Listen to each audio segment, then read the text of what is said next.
નમસ્કાર દર્શક મિત્રો, દર વખતની જેમ જ આજનો કાર્યક્રમ પણ આપ સૌ માટે ખૂબ માહિતીપ્રદ બની રહેવાનો છે. બાળ ઉછેરમાં પરિવારનો ખૂબ મહત્ત્વનો ફાળો છે.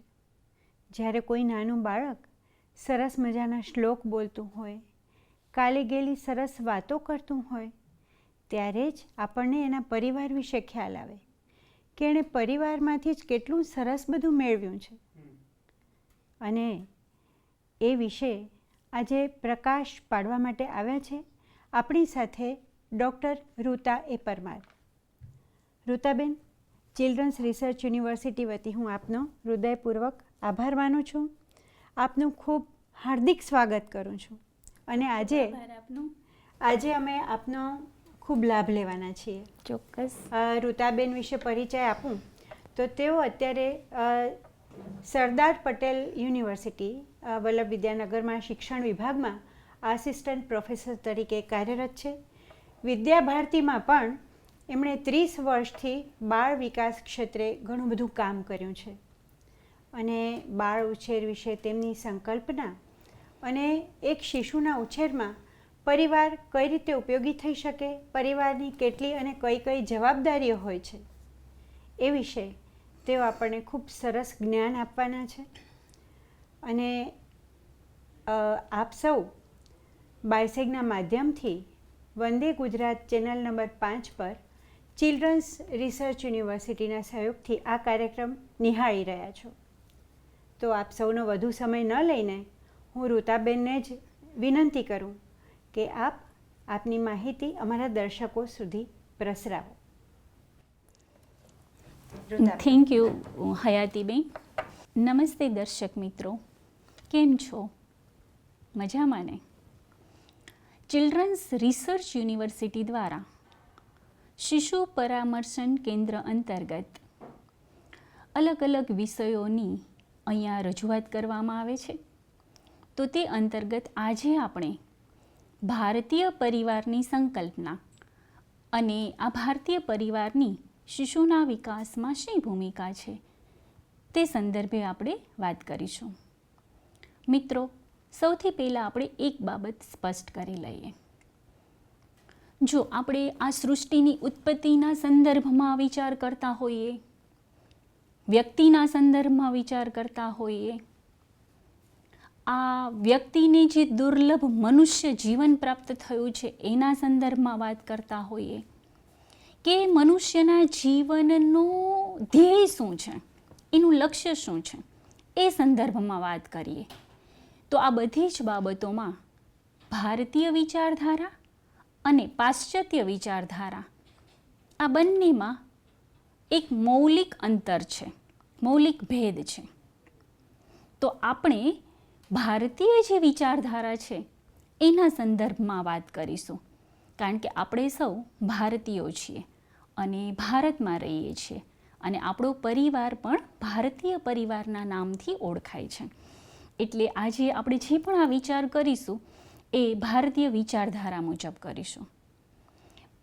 તો ભારતીય વિચારધારા મુજબ મનુષ્ય જીવનનું ધ્યેય છે એ 4 પુરુષાર્થ છે: ધર્મ, અર્થ, કામ અને મોક્ષ. હવે જો મનુષ્ય જીવનના આ 4 પુરુષાર્થની પ્રાપ્તિ કરવી હોય તો મનુષ્ય એકલો રહીને નથી કરી શકતો. મનુષ્યએ અન્ય લોકો સાથે જોડાવવું પડે છે. એટલે ભારતીય પરિવારના જે બીજ છે એ અહીંયા પડેલા છે. આપણા ઋષિ મુનિઓએ વ્યક્તિને પરિવાર સાથે જોડ્યો, પરિવારને સમાજ સાથે જોડ્યો અને સમાજને રાષ્ટ્ર સાથે જોડ્યો.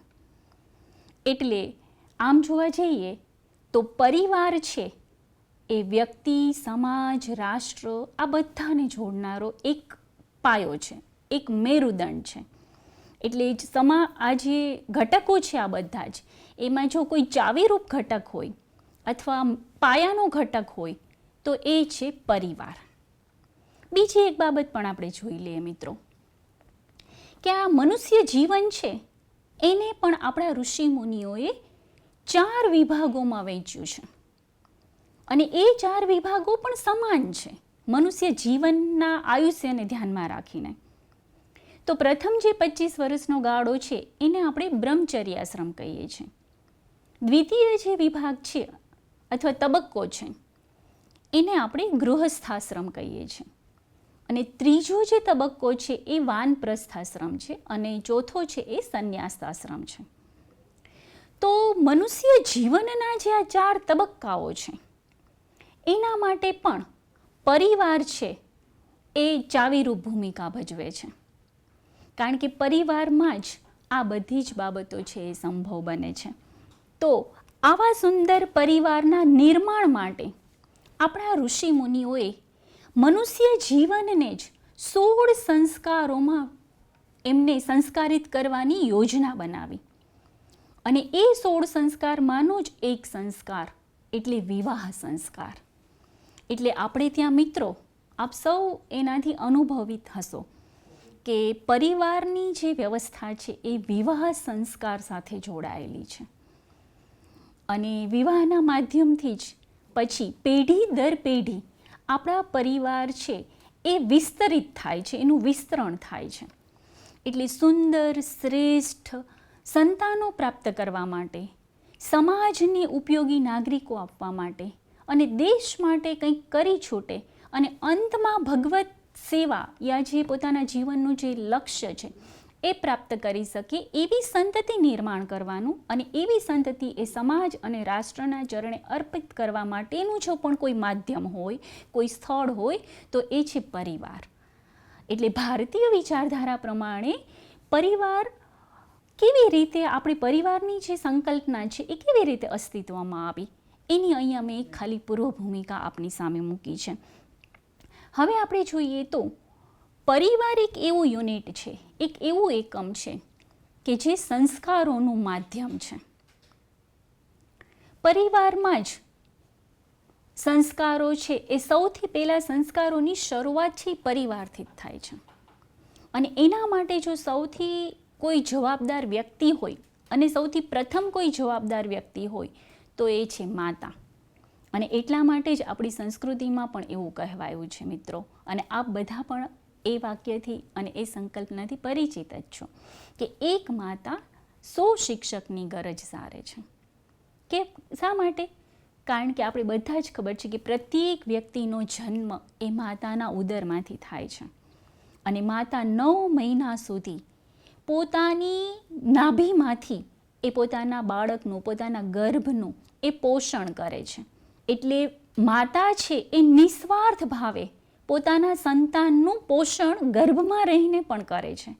એટલે આ જે સંસ્કાર છે કે બીજાને કંઈક આપવાનું, બીજા માટે હું શું કરી શકું, એ સંસ્કાર એ જ્યારે કોઈ પણ જીવ એ માતાના ગર્ભમાં આવે છે ત્યારથી જ એનામાં આ સંસ્કાર માતા પોતે પોતાના શરીરના માધ્યમથી બાળકમાં આ આરોપિત કરે છે. એટલે આપણે ત્યાં હંમેશા દેવાના સંસ્કાર રહ્યા છે, લેવાના નહીં. તો આ બાબત છે એની શરૂઆત, એનું માધ્યમ છે એ પરિવાર છે અને માતા છે. એટલે જો એમ કહીએ કે આ પરિવાર જ સંસ્કારનું પ્રથમ કેન્દ્ર છે. હવે આપણે જોઈએ કે પરિવાર કેવો હોય છે. તો પરિવાર છે એ ભારતીય પરિવારની જ્યારે આપણે વાત કરીએ છીએ ત્યારે એ સમન્વિત સંસ્કારોની કર્મભૂમિ છે.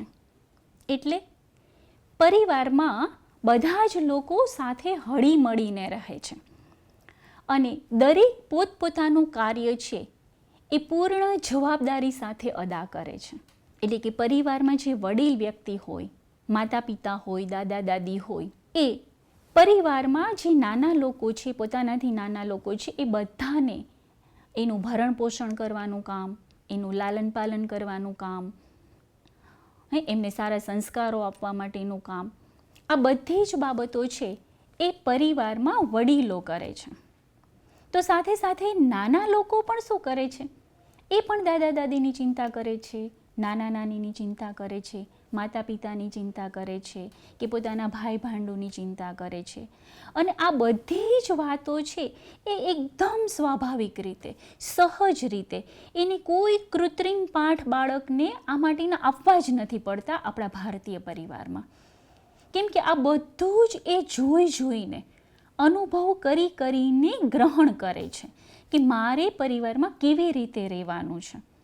એટલે આ જે સંસ્કારો છે એ આપણા ભારતીય પરિવારમાં બહુ જ સહજ રીતે થાય છે અને એના માટેના બહુ જ બધા ઉદાહરણો પણ આપણી સામે છે કે સંતાનો છે એ પોતાના, ધારો કે આપણે ભીષ્મ પિતામહની વાત કરીએ તો જ્યારે એ મૃત્યુશૈયા પર એટલે કે બાણશૈયા પર કુરુક્ષેત્રના મેદાનમાં હતા ત્યારે પાંડવોએ પણ એની ખૂબ જ સેવા કરેલી હતી.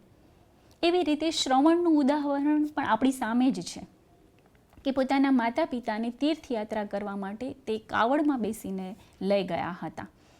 ચલો, આ તો બહુ જ પ્રાચીન સમયના ઉદાહરણો આપણે વાત કરી, પણ વર્તમાનની અંદર પણ અત્યારે 21મી સદીમાં પણ એવા પરિવારો છે, એવા સંતાનો છે કે જે પોતાના માતા પિતાને આજે પણ 4 ધામની યાત્રા કરવા માટે પોતાના જે વૃદ્ધ માતા પિતા હોય તો એને લઈ જાય છે અને એ ચાલી ન શકતા હોય તો પણ એના ખભા ઉપર હાથ રાખીને એમના પગ માત્ર જમીનને ખાલી સ્પર્શે એટલું જ ખાલી એને ભૂમિનો સ્પર્શ કરાવીને એક છેક સુધી, પછી ચાહે બદ્રીનાથ હોય કે કેદારનાથ હોય, એના ઉદાહરણો પણ આપણી સામે છે જ. તો એવું નથી કે આ બહુ જ પ્રાચીન સમયની વાત છે, પણ ભારતીય પરિવાર અત્યાર સુધી ટકી રહ્યો છે. એની પાછળનું જો કોઈ જવાબદાર પરિબળ હોય, જવાબદાર કારણ હોય તો એ છે કે આપણી રગે રગમાં હજુ પણ આપણા ભારતીય સંસ્કારો છે એ પ્રવાહિત થઈ રહ્યા છે અને પેઢી દર પેઢી આપણા સંતાનોમાં પણ એ હસ્તાંતરિત થઈ રહ્યા છે. તો આ બાબતે પણ આપણે જ્યારે આપણા પરિવારની અંદર નાના બાળકનું આગમન થાય છે અને એના માટે આપણે બહુ જ બધા હર્ષ આનંદની અનુભૂતિ કરીએ છીએ, તો એને આપણે આગળ જઈને કેવા એનામાં સંસ્કાર એક પરિવારના બધા જ લોકોના માધ્યમથી આરોપિત કરવાના છે, બહુ જ સહજ સ્થિતિમાં આરોપિત કરવાના છે. કોઈ પણ પ્રકારનું કૃત્રિમ એને શિક્ષણ આપ્યા વગર યા ઔપચારિક શિક્ષણ આપ્યા વગર આપણા વ્યવહાર, વર્તન અને વિચારના માધ્યમથી એને કેવી રીતે કરવાનું છે, તો એ આપણા પરિવારના બધા જ સભ્યોએ સાથે મળીને આ બાબતનું ચિંતન કરવું પડશે અને આપણો વ્યવહાર પણ એના આધારિત કરવો પડશે. મિત્રો, આપણા પરિવારની બીજી બહુ જ મોટી એક સંકલ્પના છે સંયુક્ત પરિવાર. ભારતીય પરિવાર છે એ હંમેશા વિસ્તૃત એટલે આપણે વસુધૈવ કુટુંબકમ ત્યાં સુધીની આપણી સંકલ્પના છે. એટલે આપણા પરિવારની અંદર બધાનો સમાવેશ થાય છે. એટલે ત્યાં સંબંધોની પણ કેટલા બધા નામો છે. જો માત્ર અંકલ અને આંટી નથી કોઈ પણ આપણા સંબંધીને કહેવા માટે, પણ આપણે ત્યાં તો દાદા દાદી છે, નાના નાની છે, કાકા કાકી છે, મામા મામી છે, ફઈ ફૂવા છે, માસી છે, સાળા છે, બનેવી છે, સાડી છે, સાઢુભાઈ છે, કેટલા બધા આપણે ત્યાં સંબંધવાચક નામો છે. તો આ બધા નામો એ દર્શાવે છે કે આપણા પરિવારની જે સંયુક્ત પરિવાર છે એનું વિસ્તરણ કેટલું લાંબુ હતું, એમ આપણા પરિવારમાં કેટલા બધા લોકોનો સમાવેશ થતો હતો. તો માત્ર મેં તો આ લોહીના સંબંધો હતા એ લોકોની વાત કરી, પણ એથી પણ આપણી જે કલ્પના છે એ આગળ છે. એટલે કે આપણા પરિવારના જે સેવકો છે એને પણ આપણે રામુ કાકા કહીએ છીએ, તારા માસી કહીએ છીએ, એને પણ આપણે માનથી જ બોલાવીએ છીએ. એ આપણી સેવા કરે છે તો પણ આપણે એને માનથી બોલાવીએ છીએ, આદરથી બોલાવીએ છીએ. અને ઘરમાં આપણે સારા પ્રસંગો હોય તો એમાં પણ એના માટે જેમ ઘરના બધા જ સભ્યો માટે લઈ આવીએ છીએ વસ્તુ, એમ એના માટે પણ આપણે લઈ આવીએ છીએ. માત્ર આટલે સુધી જ આપણી સંયુક્ત પરિવારની જે સંકલ્પના છે અટકતી નથી મિત્રો. આ બધા જ આ વસ્તુનો અનુભવ કરશો. આપણે ત્યાં પશુ, પંખી, વૃક્ષ, વનસ્પતિ, નદી, પર્વત, આ બધા જ જે સૃષ્ટિના તત્વો છે એ બધાને પણ આપણે પરિવારમાં સામેલ કર્યા છે. જો એટલે જેવો બાળક આપણે ત્યાં આવે, થોડો સમજણો થાય એટલે આપણે શું કહીએ છીએ, સૂરજ દાદા આવ્યા, ચાલો આપણે એને નમન કરી લઈએ, એને જોડથી અંજલિ આપીએ. જો એને દાદા કહીએ છીએ, અને ઘરમાં દાદા દાદી હશે તો આપ જ્યારે સૂર્યને અંજલિ આપતા હશો જલથી, તો બાળક પણ એ જોવે છે અને એને પણ એવું લાગે છે કે આ સૂરજ દાદા એ આપણા પરિવારનું જ અંગ છે, એના માધ્યમથી જ આપણું પાલન પોષણ થાય છે. તો એ પણ એમના સંરક્ષણ માટે એના પ્રત્યે કૃતજ્ઞતાનો ભાવ વ્યક્ત કરશે. કારણ કે એ જોઈ રહ્યો છે કે અમારા દાદા દાદી શું કરી રહ્યા છે, માતા પિતા શું કરી રહ્યા છે વગેરે. એવી જ રીતે આપણે ચાંદો દેખાય આકાશમાં તો આપણે શું કહીએ છીએ કે જો ચાંદા મામા કેટલા સુંદર લાગે છે. તો ચાંદાની પણ આપણે મામા કહીએ છીએ, સૂરજને દાદા કહીએ છીએ. તો આ નદી છે એને આપણે માતા કહીએ છીએ. તો આ બધા એટલે પ્રકૃતિના જે તત્વો છે એને પણ આપણે પરિવારમાં સંમિલિત કર્યા છે. સાથે સાથે આપણા શેરી ગલીમાં જે કૂતરો છે, ગાય છે, તો એને પણ આપણે રોટલી આપીએ છીએ અને એને ગાય માતા કહીએ છીએ અને એને પણ બાળકના હાથે જ અપાવીએ છીએ. કેમ આપણે અપાવીએ છીએ બાળકના હાથે? કારણ કે એનામાં પણ એ સંસ્કાર નિર્માણ થાય કે ચલો કૂતરો આવે, બેટા રોટલી લઈ આવ, ચલો કૂતરાને રોટલી આપી દઈએ. યા કૂતરા ભાઈ આવ્યા, બિલ્લી આવે તો બિલ્લી માસી આવી તો એને દૂધ પીવડાવીએ છીએ. તો આવી રીતે આપણી આસપાસની જે પશુ સૃષ્ટિ છે એને પણ આપણે આપણા પરિવારની જ એક સદસ્ય ગણીએ છીએ અને એના માટે પણ આપણે આપણા અન્નનો ભાગ છે એ આપીએ છીએ. તો એ પણ આપણા પરિવારનું જ એક અંગ છે. તો આવી રીતે ભારતીય પરિવારની જે સંયુક્ત પરિવારની સંકલ્પના છે એ મિત્રો અત્યંત વિસ્તૃત છે. આપણે ત્યાં કોઈ અતિથિ આવે છે તો પણ આપણે અતિથિ દેવો ભવ એમ કહીને એમનું આગતા સ્વાગતા કરીએ છીએ. એટલે પરિવારમાં જે બાળક છે એ આ બધી જ વસ્તુઓ સહજ રીતે જુએ છે અને જ્યારે આપણે પાણીને અતિથિને ગ્લાસ આપવા માટે જઈએ છીએ તો બાળક પણ એમ કહે છે કે લાવો હું આપી દઉં એમ. એટલે આ જે પરિવાર છે એ સંયુક્ત પરિવાર છે એ સંસ્કારોનું પણ માધ્યમ છે. એટલે આ બાબતે જો આપણા પરિવારની વર્તમાનમાં હવે અહીંયા આપણે એ વિચાર કરવાનો છે કે મારું પરિવાર આમાં કઈ જગ્યાએ ઊભું છે, મારા પરિવારનું વાતાવરણ છે એ કેવા પ્રકારનું છે. કારણ કે આ ભારતીય પરિવારની સંકલ્પના છે અને ભારતીય પરિવારની સંકલ્પનામાં મારું પરિવાર છે એ કેટલું ફિટ છે. આ બધી જ આપણી જે ભારતીય પરિવારની સંકલ્પના છે એ અંતતઃ એ આ સૃષ્ટિના કલ્યાણ માટેની જ છે. કારણ કે ભારતીય પરિવારની જે સંકલ્પના છે એનાથી જ સમગ્ર માનવ જીવન છે એ પરિપલ્વિત થશે, સુખી થશે, આનંદિત થશે અને આ સૃષ્ટિ પરના બધા જ જીવો, માત્ર મનુષ્ય સૃષ્ટિ જ નહીં પરંતુ સમગ્ર જીવો છે એ સુખમય રીતે પોતાનું જીવન છે એ વ્યતીત કરશે. એટલે અત્યારે મારું અને તારું જે સ્વાર્થ કેન્દ્રી વૃત્તિ છે વ્યક્તિમાં પ્રવેશી રહી છે. આપણે બીજા કોઈની વાત તો બાજુ પર રહીએ પણ પરિવારના જે આપણા ભાઈ બહેન છે એના માટે પણ આપણે જે લાગણી નથી દર્શાવી શકતા અથવા ઝઘડા વગેરે થાય છે વસ્તુઓ માટે, કાર્ય માટે વગેરેમાં, તો એમાં પણ આપણે ક્યાં ઊણા ઉતર્યા છીએ મિત્રો, એનો આપણે વિચાર કરવો પડશે.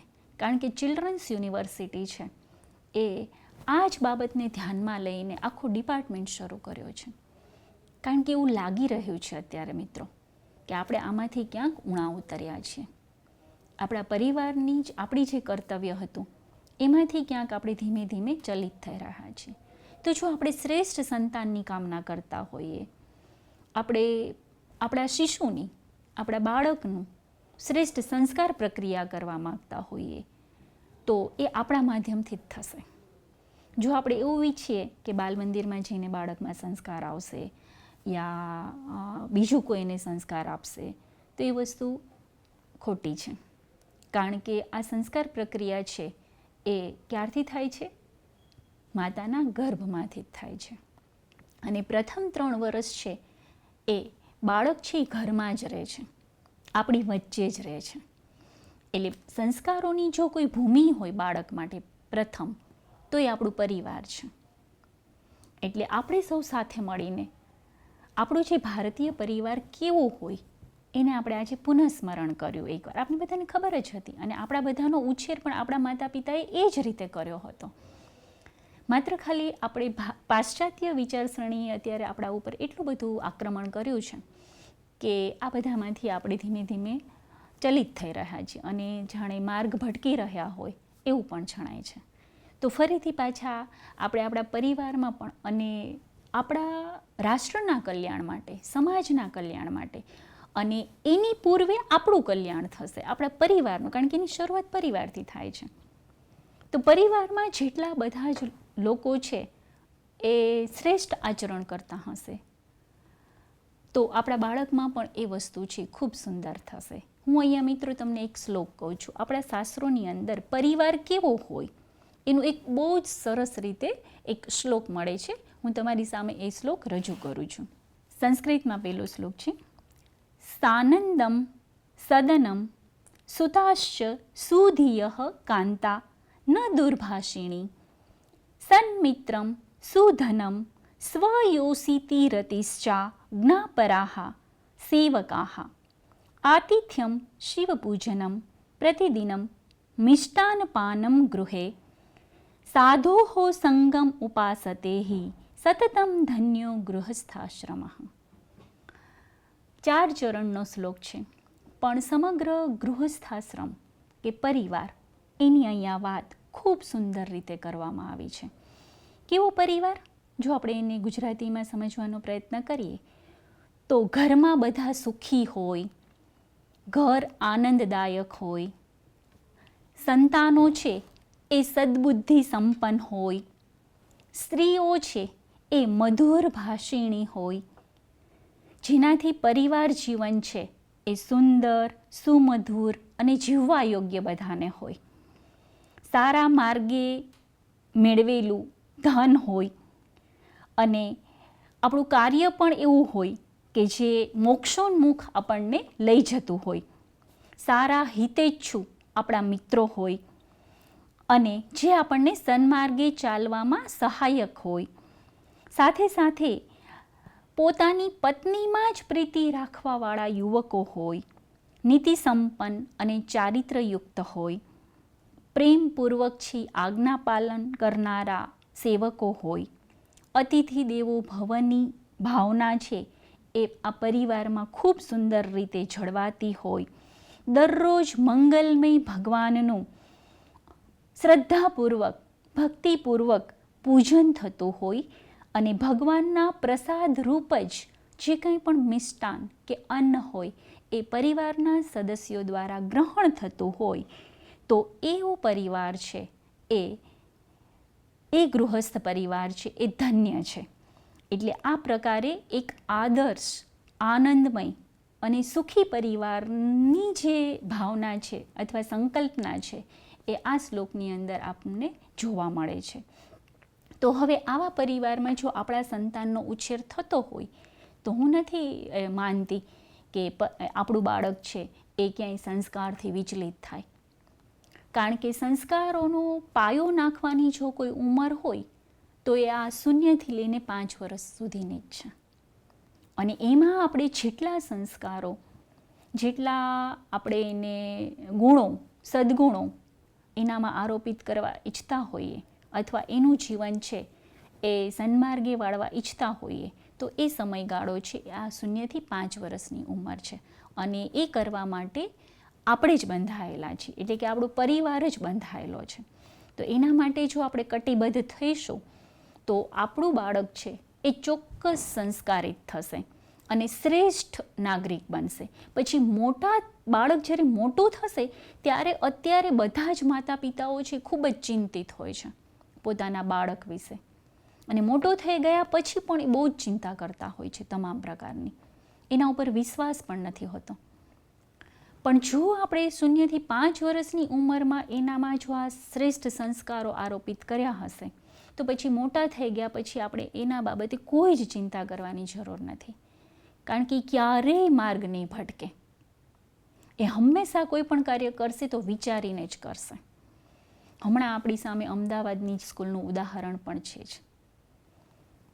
તો બાળકમાં એ વિકૃતિ ન પ્રવેશે તો એના માટેનું ધ્યાન આપણે એ ઉંમરે નથી રાખવાનું, પણ એના માટેની જે શ્રેષ્ઠ ઉંમર છે એ આ 0થી 5 વર્ષની ઉંમર છે. અને માતા પિતા અને ઘરના સદસ્યો છે એ જ એના સાચા શિક્ષકો છે. એટલે આપણે પરિવારમાં એવું વાતાવરણ બનાવીએ કે જેથી કરીને બાળકમાં આ સંસ્કારો છે એ આરોપિત થાય અને બાળક છે શ્રેષ્ઠ બને. એટલે જે ભારતની અંદર જે ભારતીય પરિવારની સંકલ્પના છે એ આટલી શ્રેષ્ઠ છે. માત્ર ને માત્ર ખાલી આપણે 2-4 જણા પરિવારમાં રહીએ, કમાઈએ, ખાઈએ, પીએ અને મજા કરીએ, એટલે કે ઈટ, ડ્રિંક એન્ડ બી મેરી, આ આપણી સંકલ્પના પરિવારની છે જ નહીં.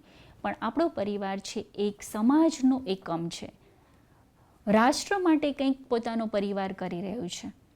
એવી ભાવના સાથે જ્યારે આપણે આપણા પરિવારનું વાતાવરણનું સર્જન કરીશું ત્યારે આપણે ચોક્કસ એવું કહી શકીશું કે કૃણવંતો વિશ્વમાર્યમ.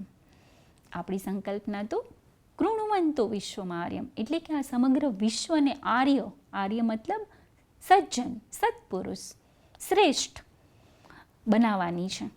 તો આપણે જાણીએ અજાણીએ માત્ર આપણા બાળકનો ઉછેર સારી રીતે નથી કરતા, એટલે કે એને જ માત્ર સંસ્કારિત નથી કરતા, પણ આપણે એના માધ્યમથી આ સમગ્ર વિશ્વને સંસ્કારિત કરી રહ્યા છીએ. એ આપણને આજે ધ્યાનમાં જ નથી. એટલે આપણું કાર્ય છે, આપણી ભૂમિકા છે, એટલી વિસ્તૃત ભૂમિકા છે મિત્રો, માતા પિતા તરીકેની, પરિવારના સદસ્ય તરીકેની, કે જો એ આપણે બરાબર નિભાવીશું તો ચોક્કસ છે એ જેમ કહેવાય છે ને કે અત્યારે પણ સમગ્ર વિશ્વ છે એ ભારત તરફ જ મીટ માંડીને બેઠી રહ્યું છે, કે આ સમગ્ર વિશ્વની અંદર જે કાંઈ પણ અત્યારે યુદ્ધની પરિસ્થિતિ, અશાંતિ, આતંકવાદ, વિકૃતિ, આ બધું જ જે સમગ્ર વિશ્વ છે એ અસુરક્ષિત છે.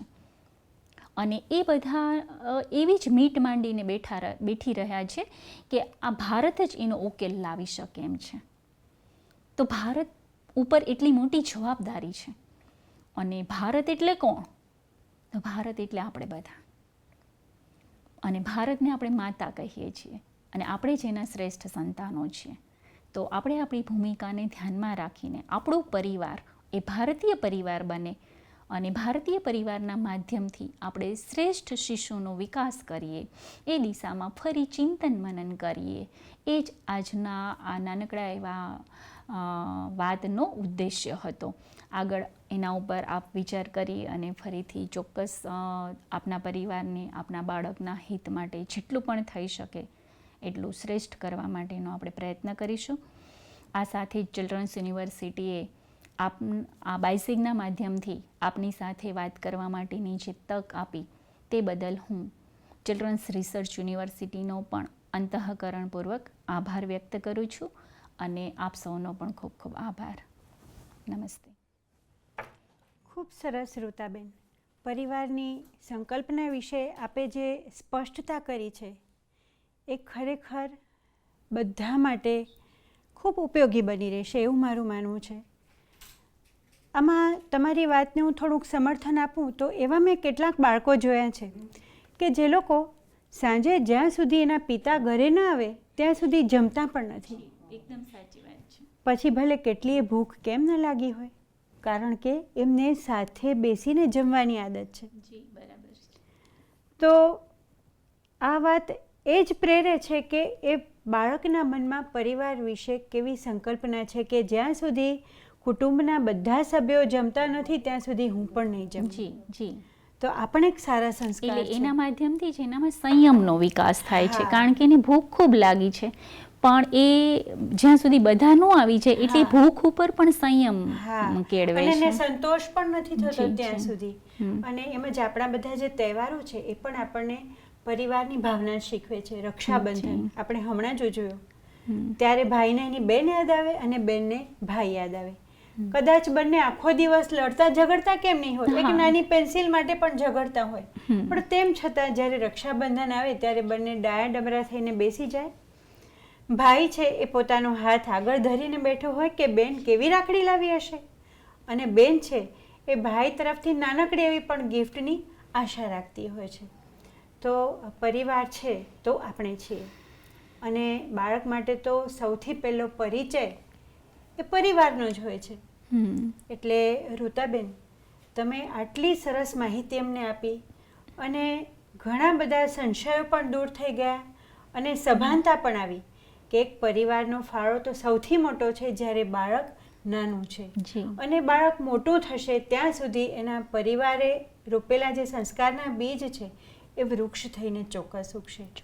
તો આટલી સુંદર માહિતી માટે ઋતાબેન, ચિલ્ડ્રન્સ રિસર્ચ યુનિવર્સિટી વતી હું આપનો હૃદયપૂર્વક આભાર માનું છું.